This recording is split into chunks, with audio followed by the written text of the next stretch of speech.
Now, next part, that is functions of physical exchange. Functions of physical exchange. In it, the first is the assembly. Assembly, first function of physical exchange. Assembly में क्या होता है कि the goods which are collected from different places, they are procured from different places. से अकोला में कुछ मिले, कुछ अमरावती में मिले, कुछ अकोट में मिले, कुछ बालापुर में मिले, कुछ बासा में मिले. They are collected at one central place, and from this then they are transported to different places of demand, so that the transport cost can be reduced. At the same time, it will help in continuous or regular supply of normal goods. तो एक ही जगह पे पूरा collect किया जाएगा material, जो भी good होगा वो, और अलग अलग प्लेसेस की डिमांड फुलफिल की जाएगी. ठीक है, इसमें continuous supply of good maintain किया जाएगा. और दूसरी बात, ट्रांसपोर्ट कॉस्ट जो है वो भी कम होगी, और वो अगर कम होगी तो नेचुरली जो बिजनेसमैन होगा, मार्केटर होगा, सेलर होगा, he will get maximum price. Secondly, the consumers will be also beneficial as the price of the commodity decreases. Then next is storage. Storage is one of the important function of physical exchange in the market, because there is a time gap between the production of the good and its consumption. ऐसा नहीं है कि आज ही produce किए गए और आज ही उसका कंजम्पशन हुआ, पीछे छोड़ दो. लेकिन बाकी गुड्स, अभी कपड़े बनाए या ब्लैंकेट बनाए, तो अभी ये ब्लैंकेट जो बनाए, या गेहूं आया, गेहूं मार्च में आता है, तो मार्च में सब गेहूं खा लेते हैं क्या? नहीं. It is consume throughout the year. It is once produce in a year. February and March starting में गेहूं का हार्वेस्टिंग हो जाता है और पूरे साल भर तक इसे कंज्यूम किया जाता है. तो इसलिए इसका स्टोरेज होना बहुत जरूरी है. इट इनेबल, स्टोरेज से क्या होगा? It enable the distributor to fulfil the demand of various centres, various places. Storage की वजह से अलग अलग जगह की डिमांड हम फुलफिल कर सकते हैं.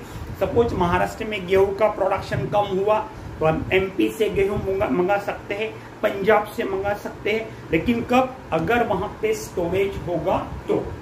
देन इसके वजह से क्या होगा? स्टोरेज की वजह से यहाँ पर भी ट्रांसपोर्टेशन कॉस्ट जो है वो रिड्यूस होगी, and it will ensure the regular supply of good. यहाँ पर रेगुलर सप्लाई भी होगा. अब स्टोरेज में क्या होगा? Storage it involves the proper and adequate arrangement for retaining the goods in perfect condition, perfect order. जो कंडीशन में इनको कलेक्ट किया गया उसी कंडीशन में, प्रॉपर कंडीशन में मेंटेन करने की कोशिश की जाती है स्टोरेज में. And then they are dispatch to buyer. अगर उनकी कंडीशंस जो है वो मेंटेन की गई तो obviously it will attract more price in the market. Then storage जो है, storage it makes good available when they are required. जब जरूरी है, when they are required, at that time the goods they are made available to the consumer, that it will create time utility. Utility means one satisfying quality of a good. One satisfying quality of a good is called like utility. अब ये pen है, ये pen मेरे लिए important है. It possess utility for me because it's satisfy my want. ठीक है. लेकिन ये अगर 4 महीने के 6 महीने के बच्चे के पास में ये पेन दो, उसके लिए इट इज यूजलेस, वो लिख नहीं सकेगा, वो खेलेगा फेंक देगा। यूटिलिटी वहां क्रिएट नहीं होती। तो what satisfying quality of good is called as utility. अब यहां पर स्टोरेज की वजह से उस समय ये गुड्स अवेलेबल कर दिए जाते हैं जिस समय उनको चाहिए, when they are in demand, at that time ये अवेलेबल कर दिए जाते हैं, इसलिए it creates time utility. Then it also create place utility. They are transported by in the storage are store and then they are transported to various places where they are in demand, where they are demanded by the consumer. तो consumer को demand को मद्देनजर ये एक जगह से दूसरी जगह स्टोरेज में से भेजा जा सकते हैं। दस इट क्रिएट्स प्लेस यूटिलिटी। ठीक है। और दूसरी बात स्टोरेज का फायदा ये है कि वो देश के किसी भी एक कोने में भी अगर स्टोर करके रखे गए तो भी अलग अलग एरिया की डिमांड इससे फुलफिल हो सकती है, सेटिस्फाई हो सकती है। लेकिन जहां तक फिश का सवाल है, you know it very well, the fishes they are highly perishable. Now therefore by the fisherman or by the wholesaler, whatever it may be, the distributor, by him utmost attempts are made to dispose the stock, to sell the stock to the consumer as early as possible, even if at a lower margin of profit. Come profit पर भी इसे बेचने का प्रयास किया जा सकता है या किया जाता है। नो स्टोरेज, यहाँ पर क्योर्ड फिशेज जो है या प्रोसेस फिशेज जो है उनका हम स्टोरेज कुछ हद तक कर सकते हैं, अदरवाइज फिशेज का स्टोरेज करना थोड़ा सा प्रॉब्लमेटिक है। देन तीसरा है warehousing. Warehousing, now so far as the warehousing is concerned, it is the medium of means of storage. Storage का ये एक मीडियम है। When warehousing means storage of goods, warehousing यानी क्या?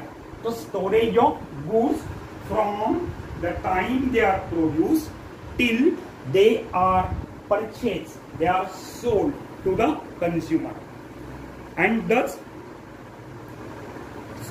it results in, तो एक तरफ में देखो जहां प्रोड्यूस हुआ है वहां से लेकर प्रोडक्शन से लेकर तो उसे कंज्यूमर की डिमांड पर अगर जब डिमांड करेगा उस समय उसे वो अवेलेबल कर दिया जाता है। इस तरह से it perform actually the function of storage of good. Then it also help in stabilising the prices of the commodity. वो गुड की जो प्राइस है वो स्टेबल रखेगा, फ्लक्चुएशन इसमें नहीं आने देगा। उसके बाद में या रिस्क बेअरिंग भी होता है। वेअर हाऊस मध्ये तुम्ही जर एखादं प्रॉडक्ट स्टोअर करून ठेवलं त्याचा विमा असतो, म्हणजे risk will also reduce. And त्याशिवाय वेयर हाउसिंग में अगर आपने कुछ मटेरियल कुछ प्रोडक्ट रखे होंगे तो उसके लिए आपको लोन भी मिलता है। Does it help in increasing your capital, it help in financing. It is necessary because goods are produce seasonally. मैं अब वेयर हाउसिंग क्यों जरूरी है, मैंने आपको गेहूं का एग्जांपल दिया। साल के एक पर्टिकुलर सीजन में प्रोड्यूस होते हैं और साल भर कंज्यूम होते हैं। अगर वेयर हाउसिंग नहीं होगा, प्रॉपर केयर नहीं होगी तो गेहूं खराब हो जाएगी and people will suffer from scarcity of that good, that is the wheat.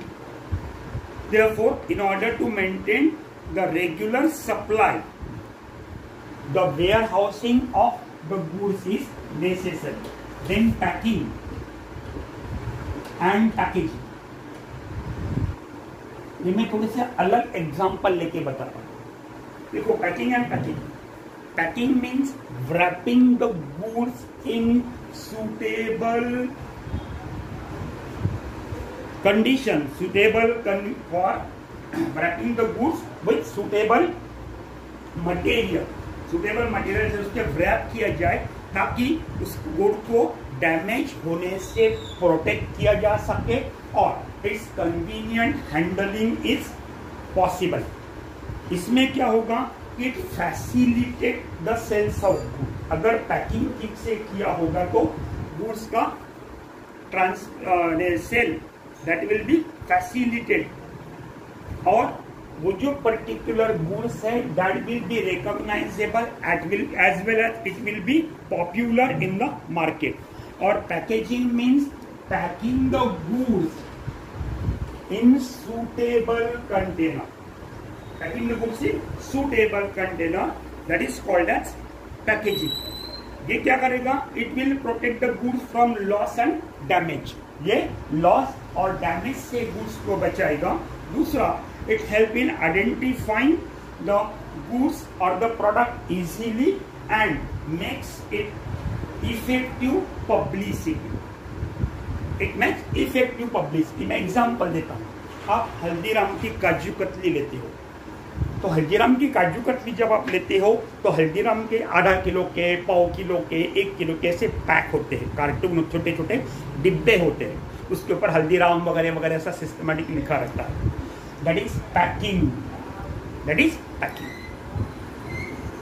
कि आधा किलो का काजू कतली का एक डिब्बा, उसको ठीक से बढ़िया पैकिंग, ये होगा पैकिंग, सुटेबल करके।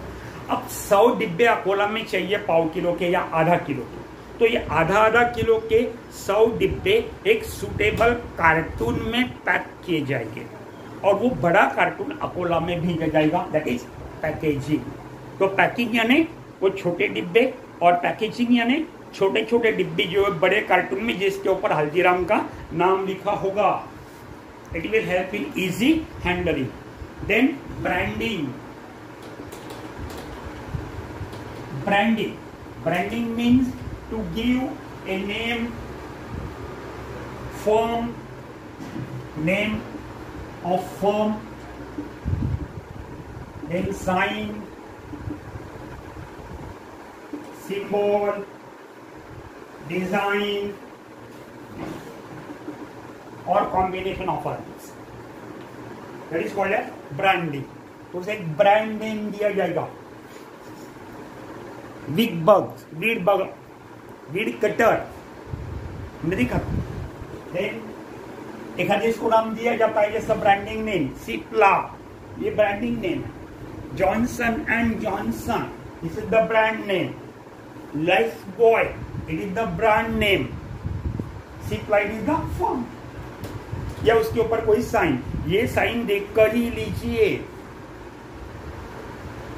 ये साइन हमारे कंपनी का पेटेंट है, हमारी कहीं कंपनी नहीं है लेकिन इसके डुप्लीकेट बन रहे, तो एक पर्टिकुलर साइन लेकर ही लीजिए या सिंबल देखकर ही लीजिए। That is brand. और ब्रांडेड चीजें जो है they will enjoy readymade market. Whatever the price may be, people are ready to pay because they feel that they are paying according to the quality of good. गुड़ के quality के हिसाब से दे रहे।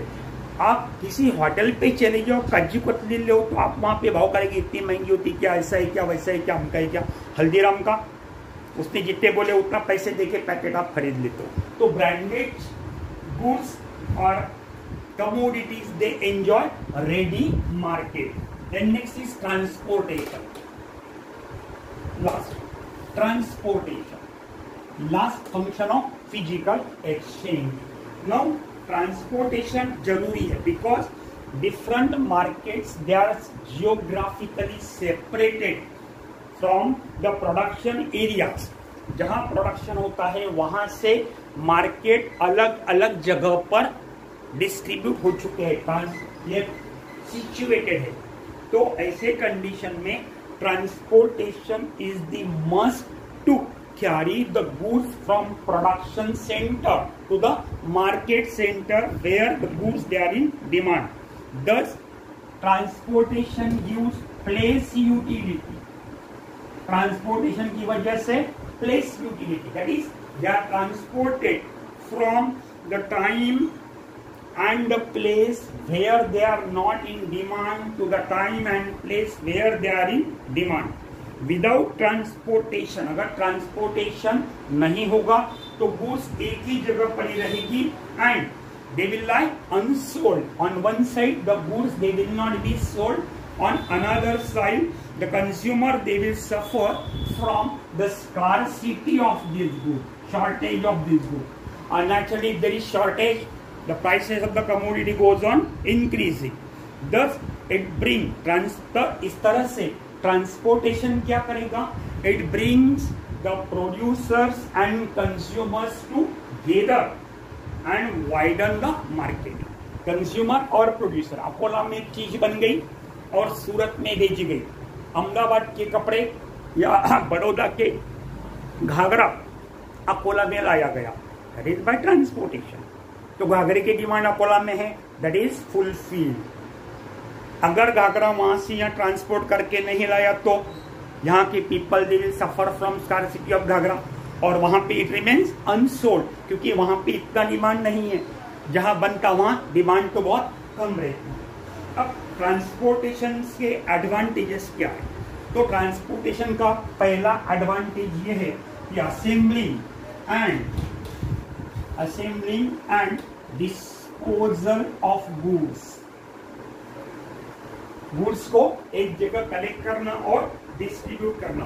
Then widening the market for goods, एखादे particular good का market wide करना. पहले अकोला में बिकता था, फिर अमरावती में बिकने लगा, फिर नागपुर में बिकने लगा, चला बढ़ते बढ़ते इधर बंबई तक पहुंचा, उधर कलकत्ता तक पहुंचा. Widening the market, that is second.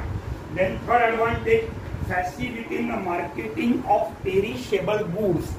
यहाँ पर फिश आएगा. पेरिशेबल गुड जो है that is fish that if it is transported immediately from the center of production, that is fish landing center, to the place where it is demanded, then in that case that will be advantageous and it help to develop the market within the country.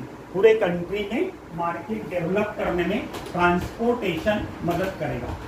That is regarding the functions of physical exchange. Then channels of fish distribution.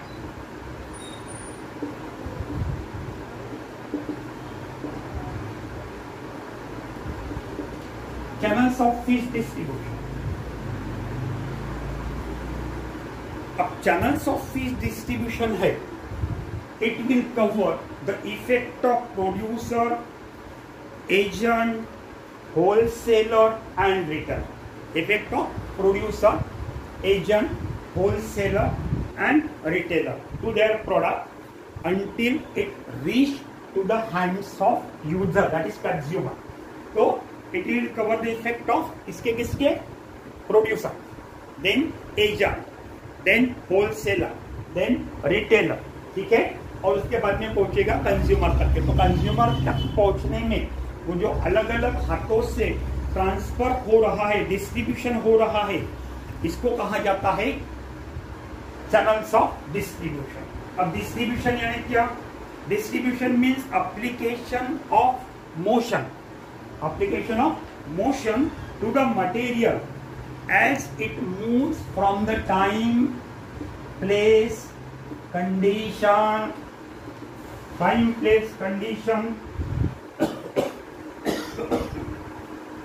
then forms,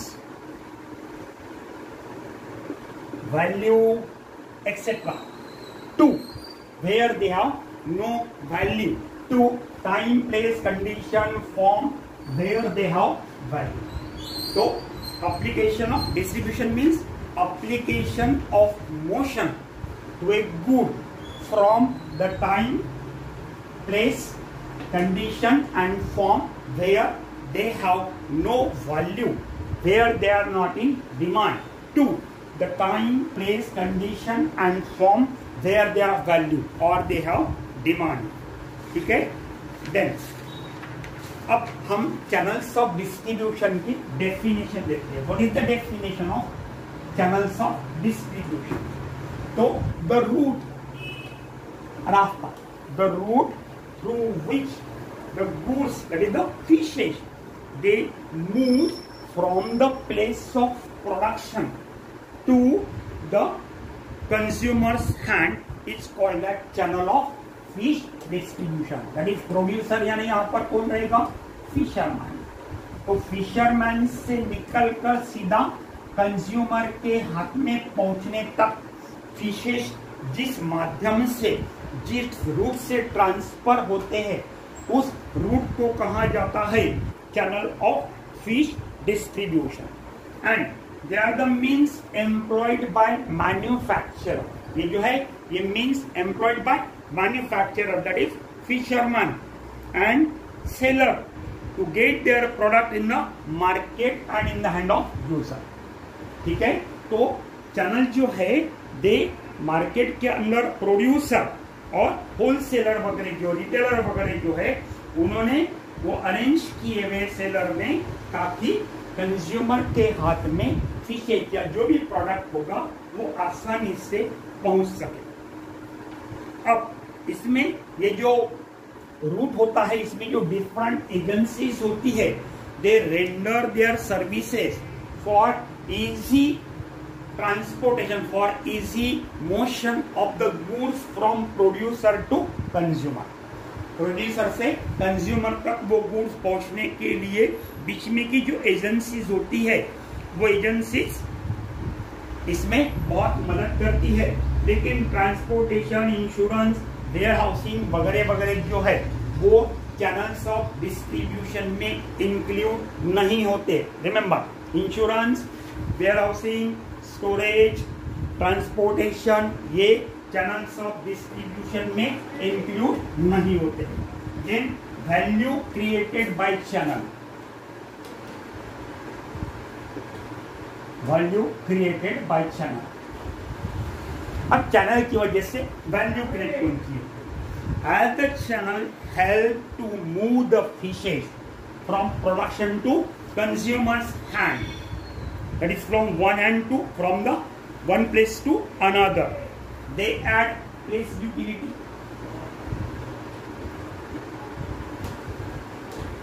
Morna reservoir dam पर या काटेपुरना reservoir dam पर fishes collect किए गए, then they are transported and carried to Akola market, thus it create place utility। Then they are made available when the consumer want them, when the consumer demand for them, thus it create time utility। Then they bring goods in to the consumer in convenient shape, size, unit, style and package। अब fisherman तो package के रूप में नहीं लाएगा, मैं channels की बात कर रहा हूँ, अकेले प्रोड्यूसर की नहीं। तो this producer they bring the goods to the consumer at convenient shape, size, unit, style and package, thus it create convenience utility। ये convenience utility करेंगे। Then they made it possible for the consumer to obtain the good at a price which the consumer is willing to pay। Consumer जो price में purchase करना चाहता है उस price में ये कमोडिटी उसे अवेलेबल करने की कोशिश की जा रही है। Thus it creates possession utility, it creates possession utility. जिन चैनल के फंक्शंस क्या है, what are the functions of channels? Value created by channel के बाद में चैनल्स फंक्शन। पहला फंक्शन है transfer of title of good involve, यानी सेलिंग होगा। Transfer of title of ownership यानी एक से दूसरे की ओनरशिप हो जाएगी, यानी सेलिंग हो जाएगा, सेलिंग एंड परचेसिंग होगा। Then physical movement from point of production to point of consumption, fish landing centre से अकोला मार्केट में, ये दूसरा advantage, that is the physical movement from point of production to point of consumption. Then communication of information, communication of information concerning the ability, then characteristics and price of good and purchases, price of good and purchases. इसमें हमको जानकारी मिलेगी market में, जो producer होगा या जो seller होगा, इट गेट आइडिया, क्योंकि उसका प्रोड्यूसर नहीं, कंज्यूमर के साथ में डायरेक्ट कांटेक्ट होगा, और अगर डायरेक्ट कांटेक्ट होगा तो उसकी परचेस एबिलिटी कितनी है, कितना खरीद सकता है वो। नारियल सर खरीदते हैं, तेल लेने के लिए जाते हैं, 5 किलो ले सकते हैं एक साथ, 10 किलो ले सकते हैं, 15 किलो की कैन ले सकते हैं। That is ability of purchase. Then characteristics, उसकी कैरेक्टरिस्टिक क्या है, वो नकदी में लेना चाहता है या उधारी में लेना चाहता है। उधारी में लेना चाहता है तो पैसे कितने दिनों में वापस करेगा, क्या पैसे वापस करेगा या डुबाएगा। देन प्राइस ऑफ गुड, कौन से प्राइस पर, किस प्राइस पर कंज्यूमर्स उस गुड्स को परचेस करना चाहते हैं। और लास्ट पे स्टोरेज फंक्शन, तो चैनल्स का फंक्शन स्टोरेज करना भी है। अभी जो चैनल्स ऑफ डिस्ट्रीब्यूशन है इसमें 4 टाइप है। There are 4 types of channels of distribution. अभी जो चैनल्स है, फिश ये perishable community, fish is a highly perishable commodity, therefore the channel distance from producer to consumer should be shortest as possible। Producer और consumer के बीच में जो distance है वो काफी शॉर्ट होना चाहिए, ताकि उन तक वो आसानी से और जल्द से जल्द पहुंच सके और उनकी डिमांड पूरी कर सके, without losing the taste and the quality of fish. अगर ये डिस्टेंस कम होगा तो वहां पे जल्द से जल्द फिश पहुंच जाएगा कंज्यूमर के हाथ में, और इसमें टाइम कम लगता है, इसलिए फिशेस की क्वालिटी जो है, क्वालिटी और टेस्ट अफेक्ट नहीं होगी। अब 4 चैनल्स है, इसमें पहला चैनल है प्रोड्यूसर, यानी प्रोड्यूसर यानी यहाँ पर हम कौन पकड़ेंगे, कंज्यूमर, प्रोड्यूसर यानी फिशरमैन, प्रोड्यूसर टू कंज्यूमर। पहले चैनल में ये सबसे शॉर्ट चैनल है, सबसे शॉर्ट चैनल, जिसमें दोनों बेनिफिशियल है। The fisherman, that is the producer means fisherman here, he collect the fishes from fish landing center, come to the market areas, sit in the market, and then he try to sold. After seeing in the market, they sell the fishes directly to the consumer. Here both are benefited. ये channel में customer get the fishes at cheaper rate. Customer जो है, consumer जो है, उसे fish सस्ते मिलेंगे। दूसरी तरफ में the fisherman get the actual price of his good paid by consumer. Consumer ने जितने पैसे उसकी प्राइस दी वो पूरे के पूरी किसे मिलेगी, प्रोड्यूसर को मिलेगी। दूसरा चैनल है producer, then retailer and then consumer. अब इसमें क्या होगा कि फिशरमैन ये फिश कलेक्ट करेगा, and instead of wasting his time in selling by sitting in the market, he directly sell the fishes at ruling price to the retailer. सर्वसामान्य किंमत जी असेल, साधारण किंमत मार्केटमध्ये, वो कीमत में ये रिटेलर को पूरा के पूरा स्टॉक सौंप देगा। कहाँ आधा किलो, पाव किलो बेचते बैठते, रिटेलर को पूरा के पूरा स्टॉक वो दे देगा। अब रिटेलर क्या करेगा, retailer will add his margin, ठीक है, retailer add his commission, add his margin, and then he sell the fishes to the consumer. देखिए, प्रोड्यूसर ने किसको बेचा, रिटेलर को, रिटेलर ने किसको बेचा, कंज्यूमर को। रिटेलर खुद का प्रॉफिट मार्जिन तो प्राइस में ऐड करेगा ना, जो कीमत में प्रोड्यूसर से लिया वही कीमत में इसको देगा क्या, बिल्कुल नहीं देगा। और अगर ये नहीं देगा, ये देगा तो ये डूब जाएगा, बराबर है। तो ये इसका कमीशन उसमें ऐड करेगा, यानी इसने अगर 10 रुपए किलो लिया होगा इससे, तो ये 12 रुपए 13 रुपए किलो से इसको बेचेगा। यानी यहाँ पे ये दोनों लॉस में है। इसने 13 रुपए किलो से फिश खरीदा फॉर एग्जाम्पल, वैसे 300 रुपए 400 रुपए किलो हो गया, I don't know the price क्योंकि मैं खाता नहीं। लेकिन कंज्यूमर में सपोज 14 रुपए किलो से लिया और इसने 10 रुपए किलो से भेजा, प्रोड्यूसर एक्चुअली ये है, लेकिन मेन बेनिफिशियरी कौन है? रिटेलर। इसको 1 किलो के पीछे 4 रुपए मिलते बगैर कुछ मेहनत की। ठीक है। देन तीसरा चैनल है producer, wholesaler,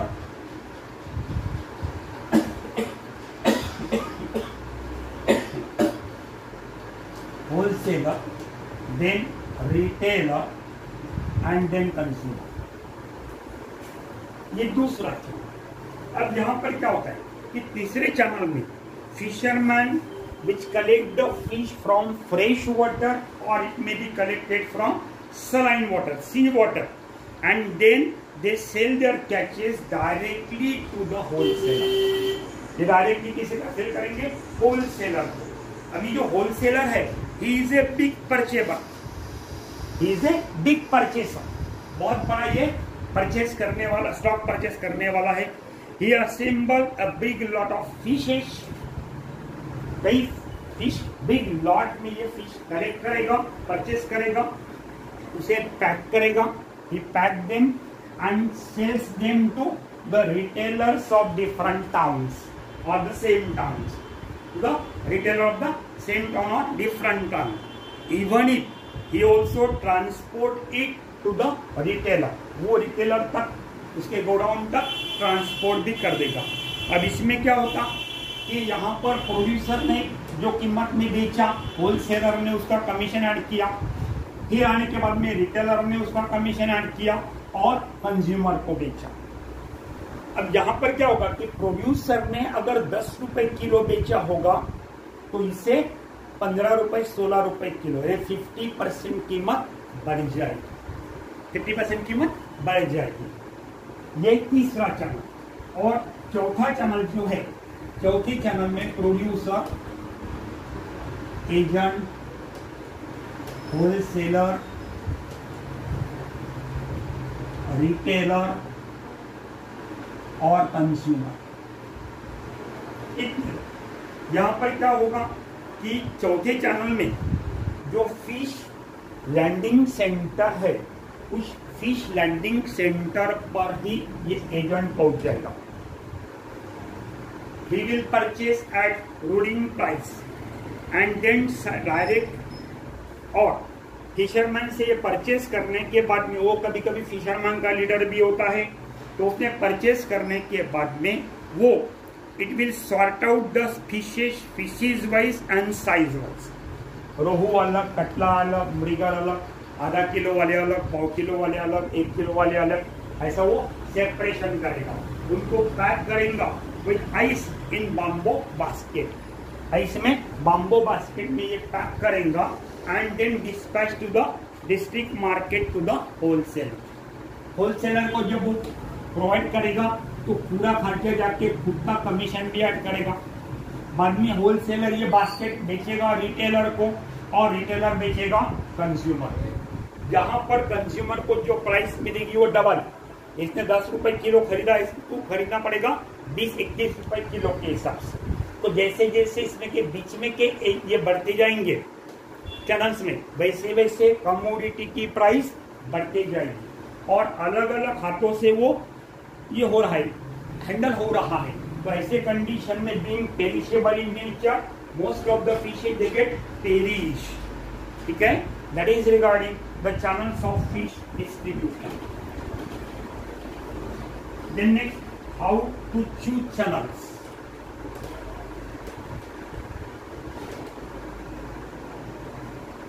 How to choose channels. अब सिलेक्टेड चैनल जो है इसमें लोएस्ट कॉस्ट होना चाहिए एंड मैक्सिमम प्रॉफिट ओवरऑल होना चाहिए प्रोड्यूसर को। इसलिए चैनल जितना छोटा होगा उतना अच्छा रहेगा। लेकिन there is no single channel of distribution that will result in optimum profit। लेकिन चैनल जब हम सिलेक्ट करते हैं तो producer should follow the criteria of selecting the channel. Channel select करने से पहले प्रोड्यूसर को कुछ पॉइंट्स ध्यान में रखना चाहिए। पहला है मार्केट कंसीडरेशन। मार्केट कंसीडरेशन में क्या आएगा? Number of potential customers. Number of potential customers, ये फिश खाने वाले कितने लोग अकोला मार्केट में हैं, अवेलेबल है, कितने लोग डिमांड करते हैं। देन जियोग्राफिकल कंडीशन, अकोला की जियोग्राफिकल कंडीशन क्या है? क्या फिश खाने योग्य है, चिकन खाने योग्य है, एग्स खाने के योग्य है? That is geographical condition. और उसके बाद में ऑर्डर साइज, लोग ऑर्डर कितनी बड़ी दे सकते हैं मार्केट में, कितना डिमांड हो सकता है, that is market consideration. Then second is product consideration. Product की यूनिट वैल्यू, कि भाई कम से कम अपने को इतनी कीमत आनी चाहिए। देन पेरिशेबिलिटी, कितनी देर तक हम इसे स्टोर करके रख सकते हैं, कितनी देर में ये पेरिश हो जाएगा। अगर पेरिश होता है तो फिर कीमत नहीं आएगी। And technical nature of product, then तीसरा है middleman consideration.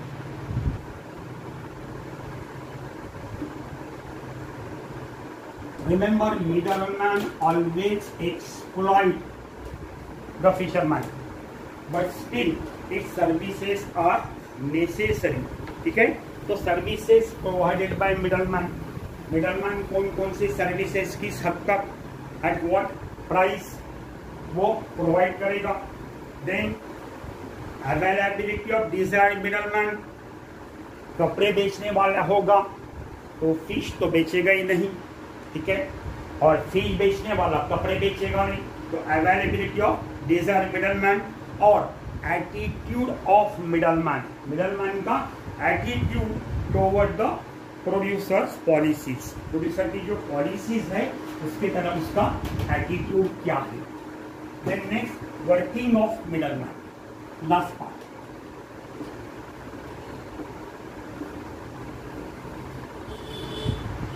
Working of middleman, no so far as the working of middleman is concern, मैंने अभी कहा कि middleman he is not the actual producer, he is not the actual producer, but he is the actual beneficiary of the produce।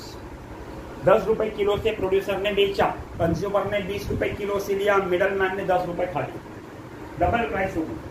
he get the maximum share from the consumer price। now दो मैं अभी कहा middleman exploit the fisherman, still his services are necessary because he create a link between producer and customer, consumer, producer और consumer के बीच में ये link तैयार करता है। अब उसके फंक्शंस क्या है? Middleman provide necessary finance to the fisherman, he provide necessary finance to the fisherman and market their product। गरीब लोग होते हैं, उनको जब भी जरूरत होगी पैसों की तो फिशरमैन उन्हें पैसे देगा और उनके प्रोडक्ट को मार्केट में बेचने की कोशिश करेगा। Because they are economically backward, most of the times they borrow from the middleman and they are also depend upon the middleman for marketing their product as well as for purchase of their productive asset। वो गरीब है तो इसलिए उनको जो product asset है, boats है, crafts and gears है, वो परचेस अगर करना है तो they borrows from middleman. Then in few cases the nets used in coastal fishing are mostly own by fisherman. Craft और गियर जो होते हैं वो फिशरमैन के रहते नहीं हैं, वो मिडलमैन के रहते हैं। या तो किराए पर वो लिए जाते हैं या जो भी स्टॉक कलेक्ट होगा एक पर्टिकुलर प्राइस पर, which is be more less than the ruling price of the market, वो परचेस करेगा। 10 रुपए किलो मार्केट में होगा तो वो 5 रुपए किलो से परचेस करेगा। Then quite often the fisherman borrows from the middleman. Middleman person fisherman उनके इकोनॉमिक कंडीशन काफी पुअर होने की वजह से वो पैसे उधार लेते हैं और ये उधार पैसे चुकाने के लिए फिर उनकी जो प्रोडक्ट होगा, फिशेस होंगे, वो बहुत ही कम कीमत में फिशरमैन को मजबूरी से उनको बेचना पड़ता। That is channels of fish distribution. Then next is market survey. Next topic market survey. Market survey में अलग अलग सर्वे, जैसा प्रोडक्ट सर्वे। प्रोडक्ट सर्वे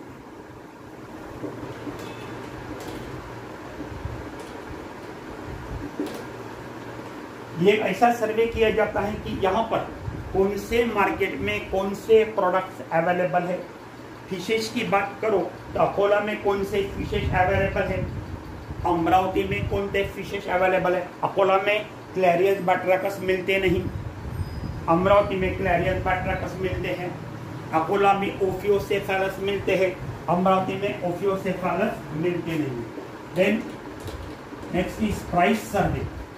अलग अलग सर्वे होते हैं। प्राइस सर्वे, प्राइस सर्वे में क्या होगा, to find out the prices of different species in different fish market, also seasonal fluctuation in the price of different fishes in different market.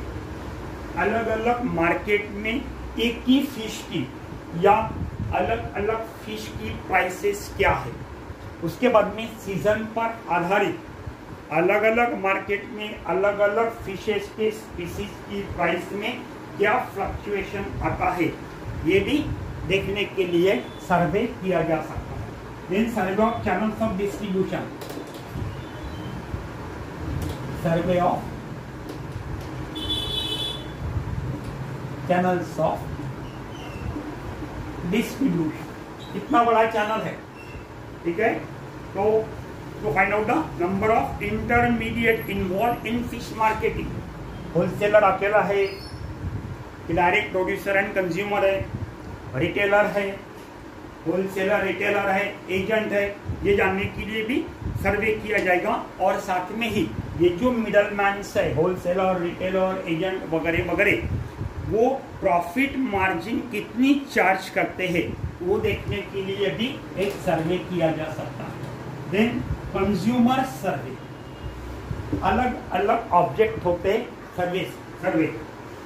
अब कंज्यूमर सर्वे में क्या करेंगे, to find out the proportion of population consuming fishes. Akola में population है समझो 10 लाख, 10 लाख में से कितने लोग फिशेस कंज्यूम करते हैं। Their likes and dislike. उनको रोहू पसंद है, कटला पसंद है, ओफियोसेफेलस पसंद है, प्रॉन पसंद है, that is their likes and dislike. Then why the other proportion of population do not consume the fish? 10 lakh में से 2 लाख फिश कंज्यूम कर रहे, 8 लाख लोग फिश कंज्यूम क्यों नहीं करते, ये भी टॉपिक हो सकता है। और उनका कंजम्पशन की हैबिट और कंजम्पशन पैटर्न, ये भी देखने के लिए सर्वे किया जा सकता है। Then next is survey of fisherman. Survey of fisherman, ये भी हम देख सकते हैं कि सोशियो इकोनॉमिक स्टेटस, तो inquiring to the social, education and economic standard of fisherman. Fisherman का कितना पॉपुलेशन है, उसमें से इकोनॉमिकली बहुत ही वीक कितने हैं, इकोनॉमिकली साउंड कितने हैं, उनके यहाँ पे बच्चों को एजुकेशन दिया जा रहा है या नहीं, कहाँ तक एजुकेशन दिया जा रहा है, नहीं दिया जा रहा तो क्यों नहीं दिया जा रहा। All this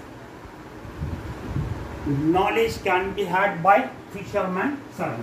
Then market survey. These are the aims and objectives of different survey. Market survey में to find out the location and condition of market yard. Market yard कैसा है, वहाँ पर sufficient जगह है, हम बैठ सकते हैं, बेच सकते हैं फिशेज। वहाँ पर वेट्स और मेजरमेंट किस टाइप की यूज होते हैं, वेट्स में कहीं कोई खराबी तो नहीं है, फसल मुक्त नहीं है। Then nature of bargaining. Bargaining क्या है कि कंज्यूमर जो ले रहे हैं किस हद तक प्राइस को कम करते हैं, बार्गेन करते हैं। देन वहाँ पर स्टोरेज फैसिलिटी है क्या, देन सेलिंग मेथड है क्या, एक्सपोर्ट करने की अपॉर्चुनिटीज है क्या। These are the aims and objects of market survey. Then method of market survey.